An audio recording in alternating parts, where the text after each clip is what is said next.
You've been working, making decisions, handling friction, holding it all together. And then someone asks you, what do you want for lunch? And your brain produces absolutely nothing. You say, whatever, and you mean it with your whole soul. That's not being lazy. It's a resource problem. It has a name, a mechanism, and some actual fixes. It's called ego depletion. And if you have ADHD, it's hitting you a lot harder than you realize. So let's talk about it.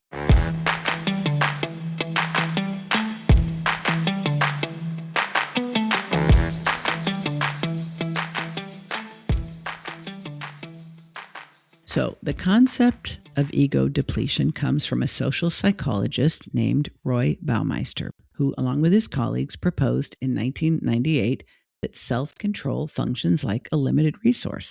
Not unlimited, not infinite, a limited resource. That means it gets used up.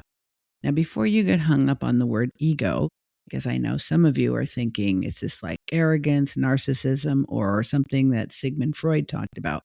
In this context, that's not what it means. Ego refers to your executive functioning. You know, the part of the brain that regulates impulses, makes decisions, keeps you on task, generally acts like the responsible grown-up in the room, which, by the way, is already doing a lot of heavy lifting for those of us with ADHD. So Baumeister's model describes willpower like a muscle. Every time you use it, every act of self-control, every decision, every time you resist an impulse or push through something uncomfortable, you are drawing from a finite resource. And just like a muscle that's been worked hard, it fatigues. And when it fatigues, your ability to regulate yourself starts to break down. Now, the things that drain this resource are not going to surprise you. Exerting initiative, sustaining focused attention, emotional stress, low blood sugar, and this one's important, excessive choices or decision fatigue. Basically, any significant mental demand you put on yourself is drawing down this resource, and it is not unlimited. I said that, right? Let me give you a personal example. A few years back, I had a day where I'd done several back-to-back client sessions, handled a billing issue that took like 3 phone calls to resolve, then made about 47 decisions about a website design. And then I had a conversation with a colleague that really required me to be diplomatic when all I wanted to be was very, very direct. By 6 o'clock, my husband innocently asked me if I'd like to go for a walk, and I genuinely could not answer. Not because I didn't care. I love walks. I love being outside. But because my brain was fried and I couldn't even make a low-stakes binary choice. I stood there staring at him like he'd asked me to explain quantum physics. That is ego depletion in action. Now, the good news is it's not permanent. Under this model, the resource is depletable, but also replenishable, which means we're not talking about a bucket with a hole in it. We're talking about a bucket that needs to be refilled, and that reframe matters. But here's where it gets really specific to us. And I don't see this talked about enough in the general productivity conversation about ego depletion. Neurotypical brains start the self-regulation game with a higher baseline. Their pool, to continue the metaphor, is simply bigger at the start of every day. Not because they're better people, we know that, not because they have more discipline or more character, although we tell ourselves that on the regular. Because their executive functioning system runs more efficiently with less effort. For ADHD brains, self-regulation requires more conscious effort to produce the same result. So you're not just doing the task, you're also managing the internal noise, fighting the pull of distractibility, monitoring yourself for focus, possibly masking the entire time so that you appear more organized or more on it than you actually feel. This is work, invisible work, but work nonetheless. And it draws down this resource. So when the research on ego depletion says, quote, prolonged self-control efforts lead to failures in subsequent self-control tasks, unquote, for your brain, that threshold comes a lot sooner the drop-off is steeper and the recovery takes longer. That's not complaining. That's not bitching and whining. That's not feeling sorry for ourselves. That's physiology. And I want to sit here for just a second because I think this matters emotionally too.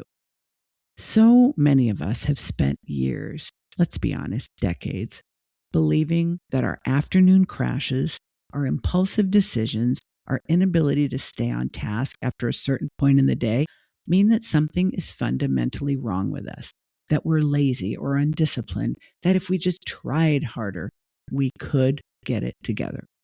I'm going to tell you about my client, Darren, who ran a successful consulting business and by all external measures had his shit together.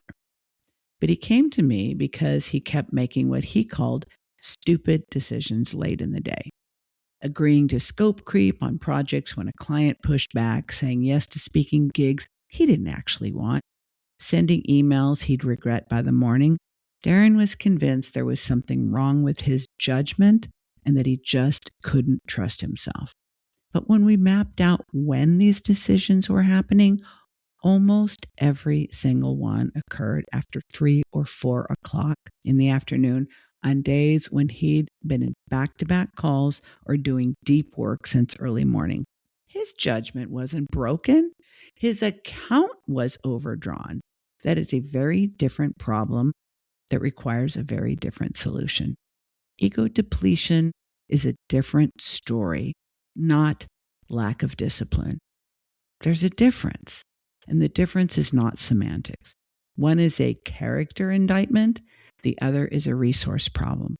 And luckily for us, resource problems have solutions.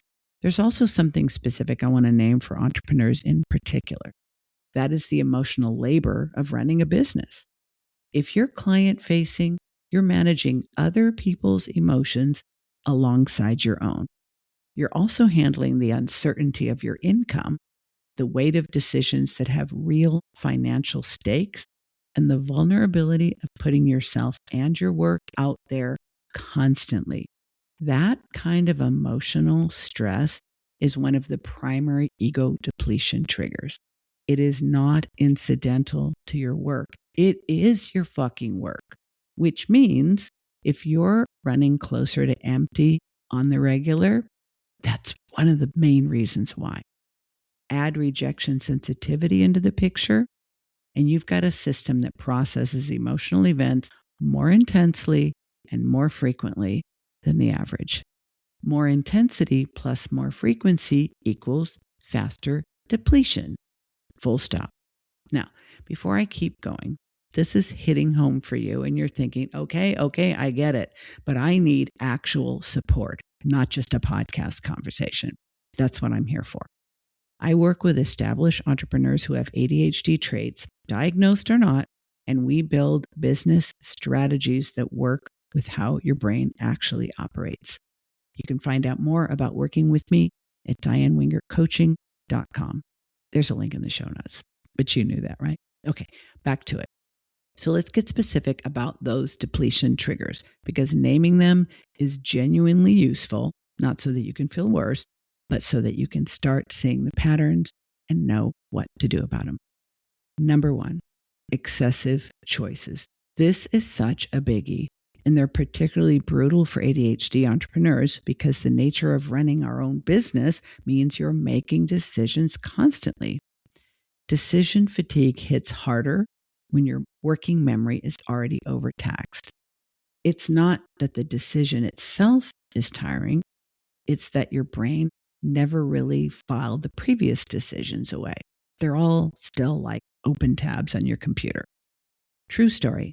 I had a client who told me she once spent 45 minutes trying to decide what color to make a button on her website.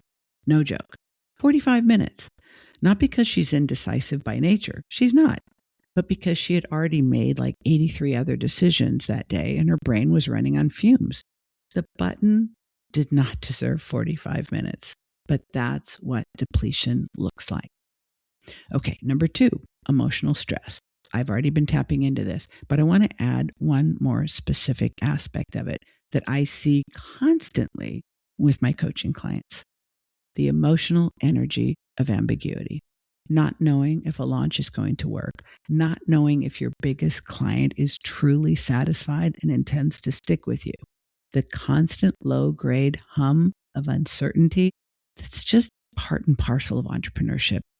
That ambient stress is so depleting, even when nothing dramatic is going on. It's the difference between carrying a heavy backpack up a hill versus sprinting up the same hill. Both cost you, but the slow grind of that backpack is easy to underestimate until you finally put it down.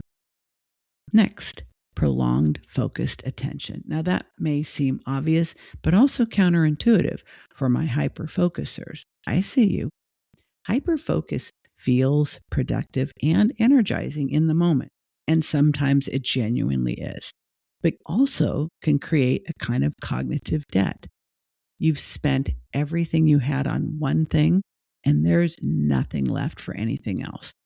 So you may emerge from a 3 or 4 hour hyperfocus session feeling kind of wrecked, and then beat yourself up for not being able to do those admin tasks that you're now behind on. That's not a personal failure. That is an account that just processed a very large transaction. And can we talk about masking? This one doesn't appear in the research because the researchers weren't studying it. But if you've spent your life performing neurotypicality, presenting as more organized, more focused, more on task than you actually feel, that's an ongoing self-regulation tax that the productivity people never account for. The energy it takes to appear as though you have it all together when your internal experience is considerably more chaotic is real, and it adds up.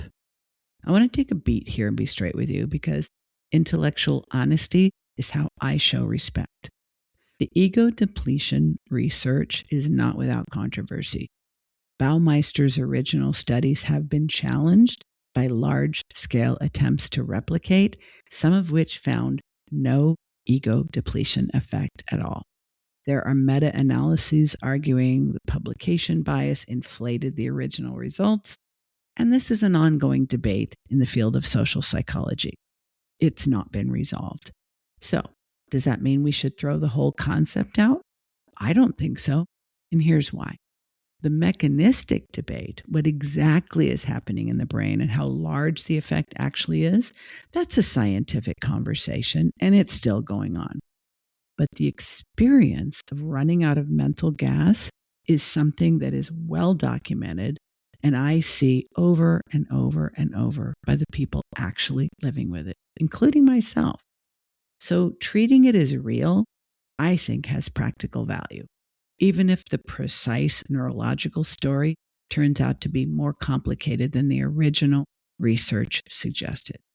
I also think there's something useful in this moment for those of us with ADHD, because we are a community that has historically been told the research says all kinds of things about us that later turned out to be incomplete, overstated, or just plain wrong.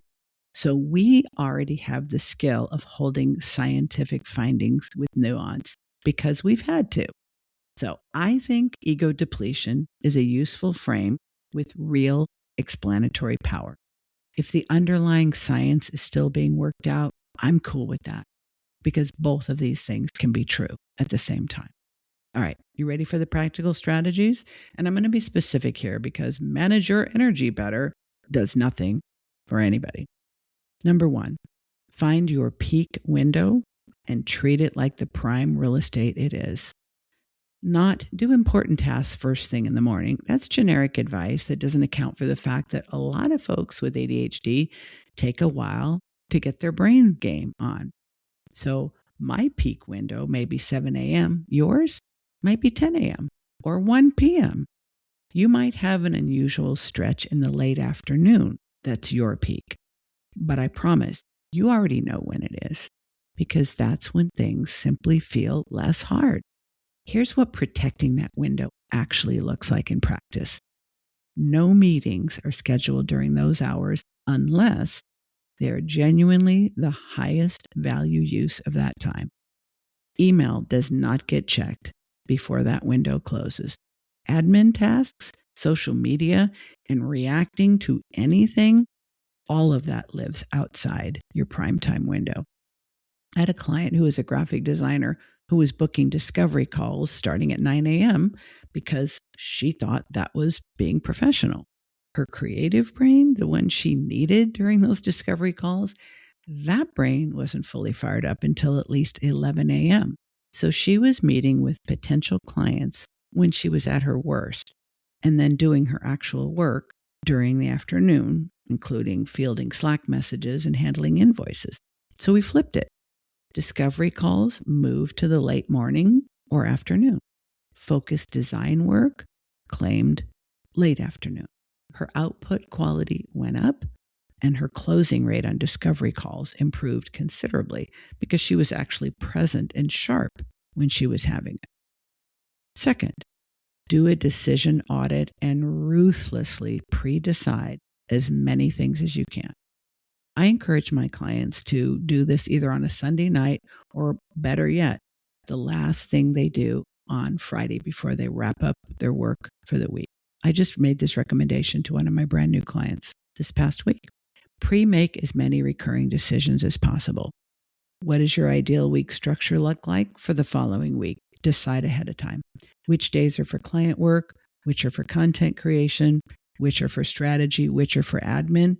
What is your actual pricing written down so that you never calculate it under pressure in a conversation when you're likely to let your knees buckle and offer a discount? What is your policy on rush projects, scope additions, payment plans? What are you eating for breakfast on work days? Now, I know this last one may sound a little ridiculous, but I have heard more than one client talk about 15 minutes in the morning making the decision about what to have for breakfast. It draws on your finite resource. I recommend pre-deciding all of these things, what you're going to wear, what you're going to eat. I have 3 things that I eat for breakfast, and I rotate them. It doesn't matter. What matters is that you're not spending your self-regulation currency on something that has zero strategic value. Number 3, eat actual food on an actual schedule and take it seriously, because the research on blood glucose and self-regulation is true. Your brain runs on fuel, and when that fuel drops off, your ability to self-regulate falls apart. I know there are entrepreneurs with ADHD who hyper-focus straight through meal times and then are completely useless late in the day, reaching for the snack cabinet with both hands. The practical version of this is not complicated. Set an alarm for lunch, not a suggestion, an actual alarm. Treat it the way you would treat an important call. If it's in the calendar, it happens. I worked with a client who was genuinely convinced, I'm just not a lunch person. Turns out she was a person who forgot to eat lunch because nothing in her environment prompted her to stop working. So we put a noon alarm on her phone labeled, "Eat food, you need it," all caps. Extremely unsexy system, completely effective. Her crash, which she had been attributing to laziness or her ADHD or some kind of personal failure, basically disappeared within 2 weeks. You ready for the next one? Build intentional resets into your day and stop feeling bad about them. The research shows that positive mood, laughter, small pleasures, genuine enjoyment, joy, if you will, can actually interrupt the depletion cycle. I have talked about joy and celebrating small wins with my guests Alexis Hope and Risa Williams. I will link to those episodes as well. But the research is clear on this. This is not a loophole or some soft science. It is a real effect, which means if you take a 15-minute break to watch something genuinely funny, or take a walk, or call a friend that you enjoy talking to, or do literally anything that produces some enjoyment, that's not a distraction from your work. That is a legitimate productivity strategy.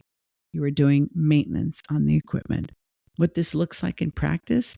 Hey, it could be whatever you want. Schedule 2 intentional short breaks in your workday. You know, back in the day when we were all working in corporate, Most of us had 2 15-minute breaks as part of our schedule. Put them in. Put them in your calendar like appointments. Make them non-negotiable. Set a frickin' alarm. And most importantly, make them restorative. Not, I think I'll scroll X for 15 minutes, because that is not a reset. That is just a different kind of depletion. And you know that when you're being honest with yourself. Something that involves physical movement, genuine laughter, or a change in the environment. The bar is, when you come back, do you feel even marginally less trashed than before? If yes, it counted.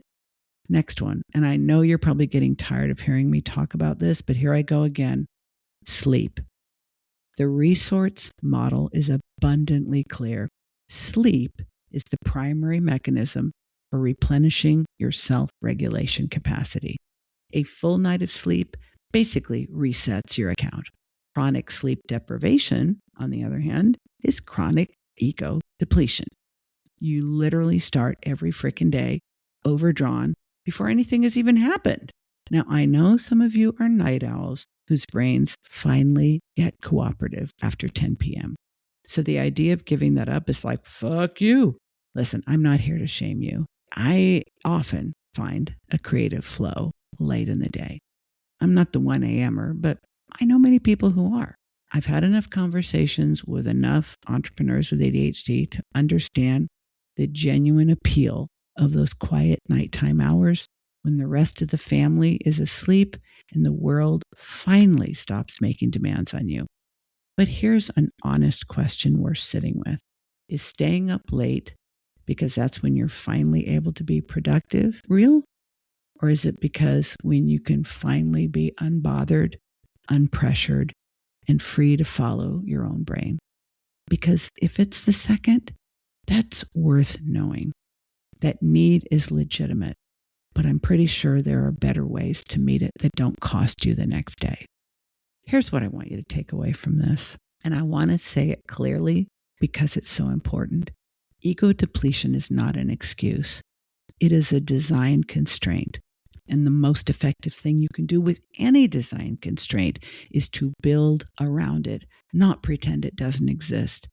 Every time an entrepreneur with ADHD makes an impulsive business decision at the end of a long day or says yes to something they really should have declined, undercharges a client because they were too frickin' exhausted to hold their ground in a negotiation, or posts something on social media they regret later, those are not failures of judgment, not in the big picture sense. They're failures that happen at the intersection of a depleted self-regulation system and a decision that required more capacity than was available. The protective move is not try harder. It almost never is. Trying harder requires more of the very resource you've run out of. The protective move is better architecture. Design your days so that your limited self-regulation capacity is not being deployed on things that don't matter, not being nickel and dimed by 100 small frictions before you ever get a chance to get to the important stuff. You are not a productivity machine with a recurring malfunction. You are a person running a business on a brain that uses fuel differently than the default assumptions. Designing your life around that reality isn't making excuses, it's being strategic. And as far as I'm concerned, that is our entire job as business owners with ADHD.